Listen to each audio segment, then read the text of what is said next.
একসময় যে মার্কিন যুক্তরাষ্ট্র ছিল বিশ্বের অপ্রতিদ্বন্দ্বী নেতা, আজ সেই দেশটি নিজেই এক গভীর সংকটের গোলকধাঁধায় বন্দী। দিগন্ত জুড়ে যখন স্বাধীনতার ২৫০তম বার্ষিকীর আলোকসজ্জা সাজানোর কথা, ঠিক তখনই এক অস্থির বাতাসের দোলাচল পুরো বিশ্ব ব্যবস্থাকে কাঁপিয়ে দিচ্ছে।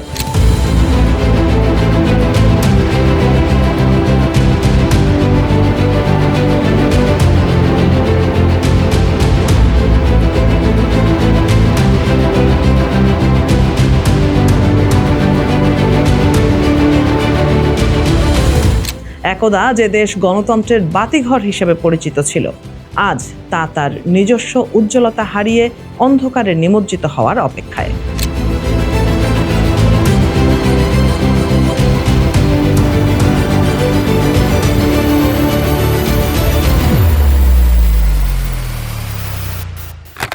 বিশ শতকের সেই সোনালী দিনগুলোর কথা আজও অনেকের মনে গেঁথে আছে, যখন সোভিয়েত ইউনিয়নের পতনের পর যুক্তরাষ্ট্র নিজেকে একচ্ছত্র আধিপত্যের চূড়ায় আসীন করেছিল।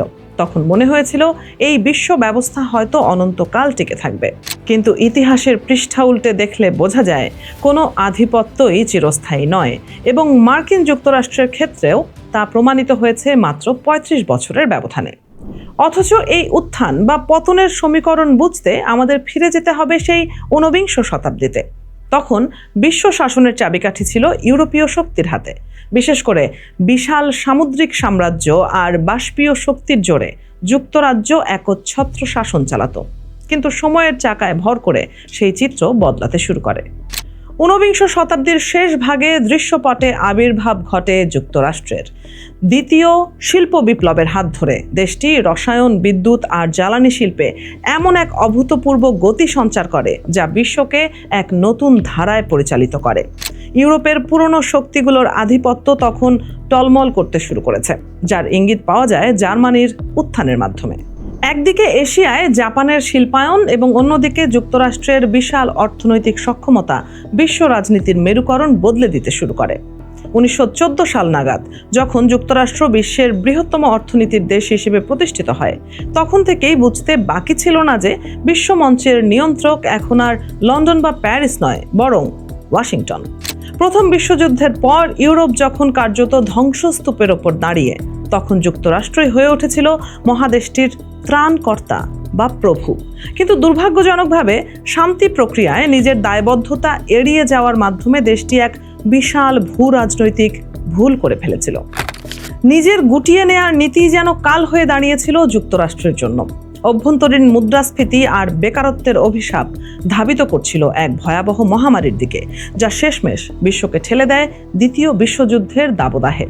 কিন্তু ওই সময়টায় যুক্তরাষ্ট্র আর নীরব থাকতে পারেনি। শীতল যুদ্ধের বাস্তবতায় বিশ্ব শক্তি হিসেবে নিজেকে আবার নতুন করে সংজ্ঞায়িত করেছিল। দ্বিতীয় বিশ্বযুদ্ধের পরবর্তী সময়টা ছিল যুক্তরাষ্ট্রের জন্য এক গৌরবোজ্জ্বল অধ্যায়। একদিকে ইউরোপের পশ্চিম অংশ যুক্তরাষ্ট্রের ওপর নির্ভরশীল হয়ে পড়ে, অন্যদিকে সাম্রাজ্যবাদী শক্তিগুলো ইতিহাসের পাতায় জায়গা করে নিতে থাকে। গণতান্ত্রিক আদর্শের সাথে পুঁজিবাদী কাঠামোর এক অদ্ভুত মিশ্রণ বিশ্বকে নতুন এক রূপ দিয়েছিল। ১৯৮৯ থেকে ১৯৯১ সালের মধ্যে সোভিয়েত ইউনিয়ন ও এর সাম্রাজ্য ধসে পড়ার মুহূর্তটি ছিল যুক্তরাষ্ট্রের জন্য পরম বিজয়ের ক্ষণ। ফ্যাসিবাদ কিংবা সমাজতন্ত্র সব ধরনের প্রতিদ্বন্দ্বীকে হারিয়ে দেশটি তখন নিজেকে অপরাজেয় ঘোষণা করে। কিন্তু ইতিহাস যে বড়ই নিষ্ঠুর, তা আজকের প্রেক্ষাপটেই স্পষ্ট হয়ে উঠেছে। আজ সেই বিজয়ের ঠিক ৩৫ বছর পর বিশ্ব ব্যবস্থা স্থবিরতার দিকে যাচ্ছে। ব্রিটিশ সাম্রাজ্যের পতনের আগে যে লক্ষণগুলো ফুটে উঠেছিল, ঠিক একই চিত্র যেন এখন মার্কিন ভূখণ্ডে দৃশ্যমান। অর্থনীতি, প্রযুক্তির বিবর্তন আর রাজনৈতিক বিশৃঙ্খলা সবকিছু মিলিয়ে বিজয় আজ পরাজয়ের দ্বারপ্রান্তে। এই পতনের পেছনে ৩টি প্রধান নিয়ামক কাজ করছে। প্রথমত, চীনের অভাবনীয় উত্থান, যা ওয়াশিংটনকে দীর্ঘ এক শতাব্দী পর সমকক্ষ প্রতিযোগীর মুখোমুখি দাঁড় করিয়েছে। দ্বিতীয়ত, ডিজিটাল বিপ্লব, যা সমাজ কাঠামোকে ওলটপালট করে দিচ্ছে। আর তৃতীয়ত, দক্ষিণপন্থী জনতুষ্টিবাদের জয় জয়কার, যা বিশ্বকে দিচ্ছে এক চরম অস্থিতিশীল উপহার। চীনের উত্থান কোনো আকস্মিক ঘটনা নয়। 70-এর দশকে দেং জিয়াওপিং এর নেওয়া সংস্কার নীতি মূলত এশিয়ার এই পরাশক্তির ভিত গড়ে দিয়েছিল। এখনকার বিশ্বায়ন আর মার্কিন নেতৃত্বাধীন আগের বিশ্বায়ন এক নয়। বর্তমান বিশ্বায়ন প্রযুক্তির দ্বারা চালিত, যা যুক্তরাষ্ট্রের নিয়ন্ত্রণ থেকে বেরিয়ে আসছে। সবচেয়ে ভয়ের বিষয় হলো আমরা এখন এমন সব চ্যালেঞ্জের সম্মুখীন যা এককভাবে সমাধান সম্ভব নয়। একদিকে বৈশ্বিক পরিবেশের বিপর্যয়, অন্যদিকে কৃত্রিম বুদ্ধিমত্তার মতো প্রযুক্তির অজানিত প্রভাব আমাদের ভবিষ্যতের গতিপথ অনিশ্চিত করে তুলেছে। যুক্তরাষ্ট্রের ভেতরেও আজ দুর্নীতির বিষ বাষ্প ছড়িয়ে পড়েছে। যে মূল্যবোধের ওপর ভিত্তি করে দেশটির যাত্রা শুরু হয়েছিল, আজকের প্রশাসন যেন সেই মূল মন্ত্র থেকেই সরে দাঁড়িয়েছে। স্বাধীনতার ঘোষণায় যে নিপীড়কদের হাত থেকে মুক্তির কথা ছিল, আজ ডোনাল্ড ট্রাম্পের মতো নেতারাই যেন সেই নিপীড়ক হওয়ার স্বপ্নে বিভোর। সবচেয়ে উদ্বেগের বিষয় হলো যুক্তরাষ্ট্রের অভ্যন্তরীণ শক্তিগুলো আজ নিজেই ক্ষয়ের শিকার। আইনের শাসন আজ হুমকির মুখে, বিশ্বসেরা বিজ্ঞান আজ রাজনৈতিক ক্রীড়ানক, আর মিত্ররা আগের মতো আর ওয়াশিংটনের ওপর আস্থা রাখতে পারছে না। গণতন্ত্রের এই পিছুটান কেবল যুক্তরাষ্ট্রের সমস্যা নয়, এটি একটি বিশ্বব্যাপী প্রবণতা। তথাকথিত উদার গণতন্ত্র এখন বিশ্বের মাত্র 7% মানুষের মধ্যে সীমাবদ্ধ। শি জিনপিং এর মতো শাসকদের জন্য এটি যেন এক নতুন আস্থার সুযোগ তৈরি করে দিচ্ছে। তবে আশার আলো এখনো পুরোপুরি নিভে যায়নি। পারমাণবিক অস্ত্রের ভয়াবহতা বৃহৎ শক্তিগুলোকে বড় ধরনের যুদ্ধের ঝুঁকি থেকে দূরে রেখেছে। কোনো পরাশক্তি এখন 20 শতাব্দীর শুরুর দিকের মতো নির্বোধ সামরিক উন্মাদনায় মেতে ওঠেনি। সব দেশই এখন জনগণের অর্থনৈতিক সমৃদ্ধি অর্জনে কিছুটা হলেও মনোযোগী।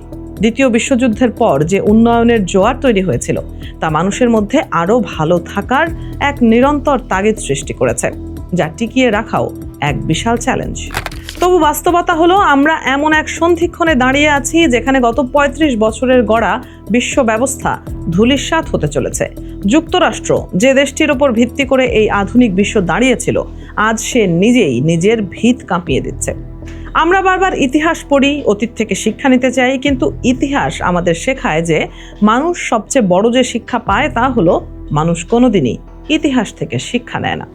তাই যুক্তরাষ্ট্রের 250তম জন্মদিনের প্রাক্কালে দাঁড়িয়ে এটাই প্রতীয়মান হয় যে আমরা এক নতুন অনিশ্চয়তার অধ্যায়ে প্রবেশ করছি। যে বিশ্ব ব্যবস্থা গড়ার পেছনে ছিল অসীম স্বপ্ন আর সম্ভাবনা, তা আজ ভেঙে চুরমার হতে চলেছে। আর সেই ধ্বংসস্তূপের ওপর দাঁড়িয়ে বিশ্ব এখন এক নতুন ভবিষ্যতের অপেক্ষায়।